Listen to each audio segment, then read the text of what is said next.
Afternoon, I've been sent this one a few times. A huge fire at the Rivian plant in the USA has destroyed dozens of EVs.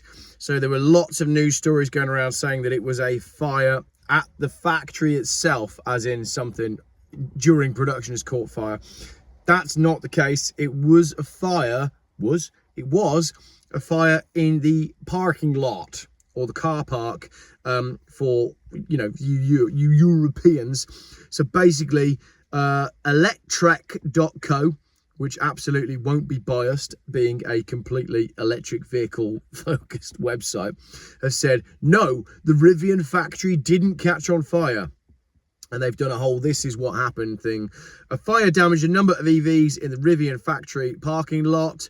It spread to an as yet unidentified number of Rivian EVs. The vehicles were severely burned, as shown in videos on social media, and you can find those, just Google it, or use a different search engine.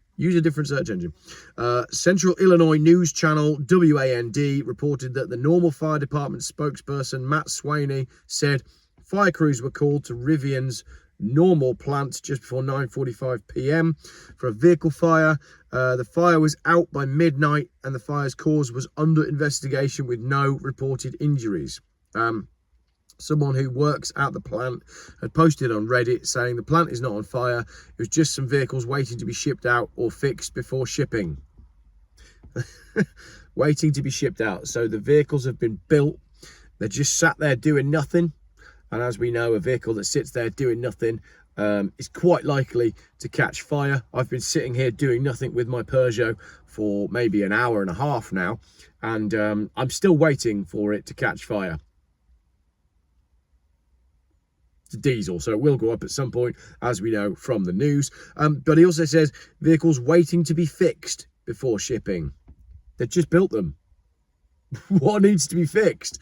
So photos taken and posted on the Rivian electric vehicles discussion Facebook page, but that's an exciting place to be, show an aerial view, and there's about 60 EVs that have been burnt in one small area of the parking lot. To be fair, there's maybe 250 Rivian vehicles parked up there. Only 50 or 60 have burnt, so it's not too bad. But the problem is, they're just sat there doing nothing, and then they caught fire, which is that is the whole problem with the electric vehicle thing. And once again, all the bots will be jumping on this video saying, well, I think you'll find that it's much more statistically likely that a petrol or diesel car is going to catch fire. And if you look at these statistics from this website that all of the bots seem to quote at exactly the same time, you'll find, yeah, shut up. Because as we know, my diesel Peugeot isn't going to catch on fire whilst it's just sat here, unless one of the pro EV people turns up with a Molotov cocktail and throws it through the window, which, I mean, that sort of scenario is getting more and more likely in the lawless UK at the moment, but that's a story for another day. Let's have a little look at some comments. Sensible one here. I'm glad nobody got injured. I guess we'll see what caused the fire in the coming days. Wow, a sensible comment on an article on the actual internet. One issue that our condo is grappling with, while EVs are less likely to catch fire, the fires are harder to put out and hotter. So, on the outside chance that an EV in a garage under a building does catch fire, it's more likely to burn down the condo in the process. A legitimate concern.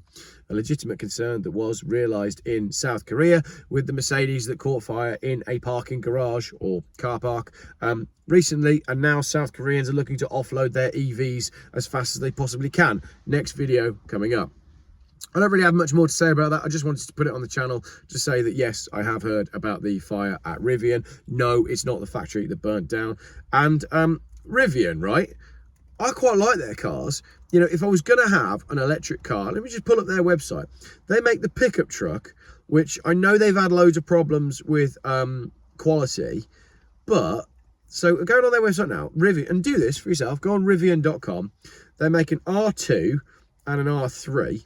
And if I can scroll down all the stupid, I just want to see, I want to look at the car. I don't want to watch a video. Reject all the cookies, play the video. What's the new small Rivian that looks really cool? Wow, it makes you watch a video. Okay, there we go. So there's the R2 coming in 2027. If I can show you that. I actually think, right, what a pain of a website to use. Right, sorry for all that. That's the Rivian R2. I quite like the look of it. I know it's an SUV and I know it's electric, and obviously I'd like it with a 2-litre turbo diesel engine. But yeah, I think it's pretty cool. The R3, I think, is the pickup truck. No, the R3 is the one I want. Rivian, you made it so hard. I just told all my subscribers that I want an R2 when actually I want an R3. Look at that. If that's small, like, imagine if that was the size of a Metro. That'd be brilliant. Now, that's what an EV should be. Great looking, but with a slightly retro hint. They've got the right idea. I just don't really want it to catch fire, and I'd like that with a 1.6 petrol turbo. And I don't want the hybrid stuff because that's complicated. So basically what I've done there is I've told everyone that I want a Golf GTI from 1979.